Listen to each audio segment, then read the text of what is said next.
Welcome to Rulebooks Anonymous.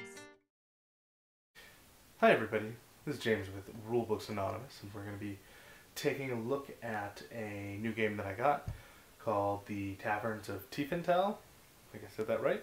Probably not. That's okay.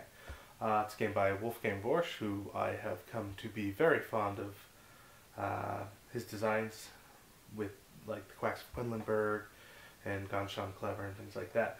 So let's take a look.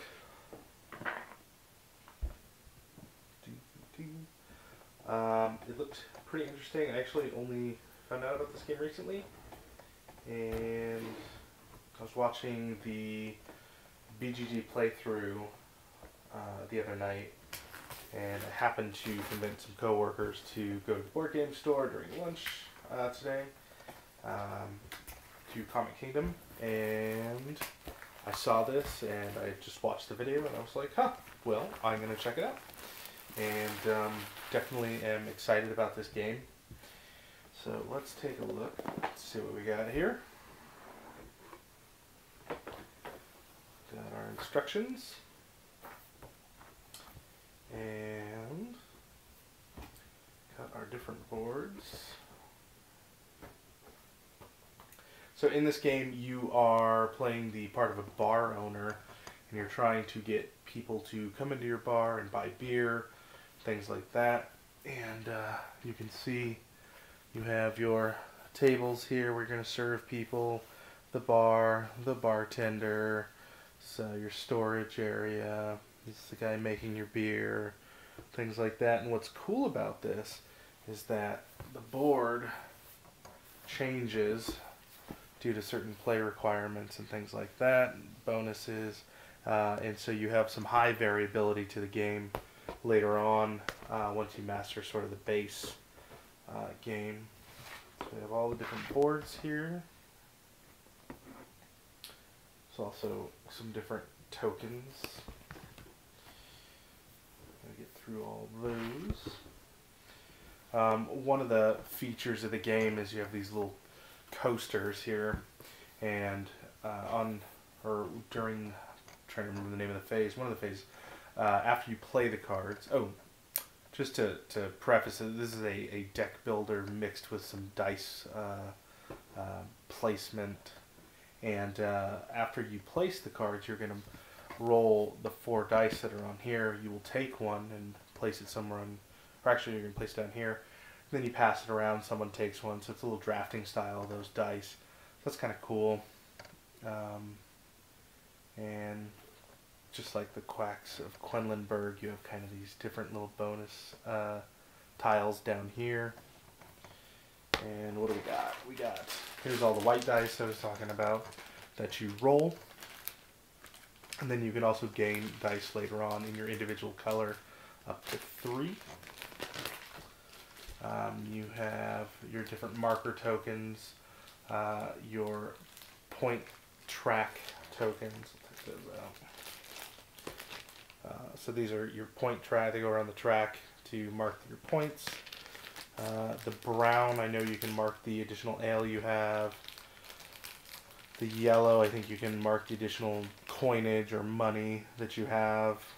I'm not quite sure what the white ones are, but I'm sure it's something similar. You're tracking something, some value. And then we have the cards. And the cards, and there's a cool little art inside the insert here. Pull it out so you can see it. You have the inside of the tavern there and the outside of the tavern there. It's kind of cool. Cool little thing they did. Unnecessary, but cool. And so this is where the meat of the game is in the cards, and it plays very similar to any of your regular deck builders out there, like Clank, things like that, or Star Realms, Hero Realms. I'm trying to think of other ones off the top of my head, and I can't because my brain is blanking. But let's see if we can get these open so you can see kind of some of the stuff that you're dealing with. So these are the royal or noble patrons You will typically only have, I think, only ever have one of those on your board at a given time, regardless of how many you draw. Then you have a couple different patrons that come into your place that you can bid to come in, and then you also have your opening hand of patrons that can come in. These are all the different patrons. A bunch of different character models. These, I think, bring variability. These are kind of just some additional cards, I think, that bring variability to the game. Let's see what else we got here. If I can get it open.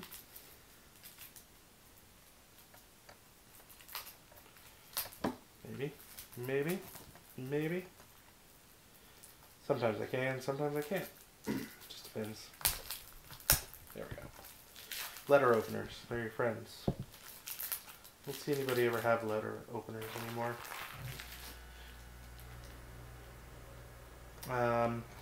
Let's see, we got the...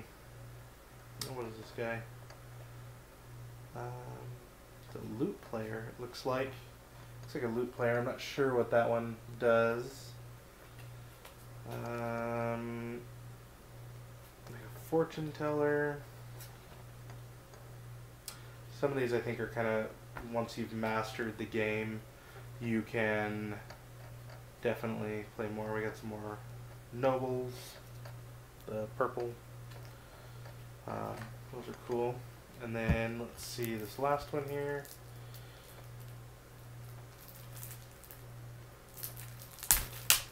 Let's see what we got here. Last one, you can gain additional tables during the game. You can gain a dishwasher. Not quite sure how that mechanic works yet, because I am not fully versed in the rules, but shortly. More beer makers. And more bar maidens. That's how you get the additional dice as the game goes on.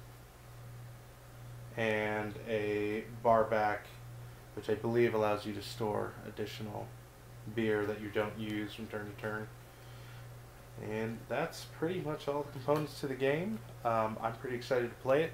It's going to be fun. I love a good deck builder, and Wolfgang Borsch has been really crushing games recently. So thank you for joining me, and I'll see you on the next unboxing.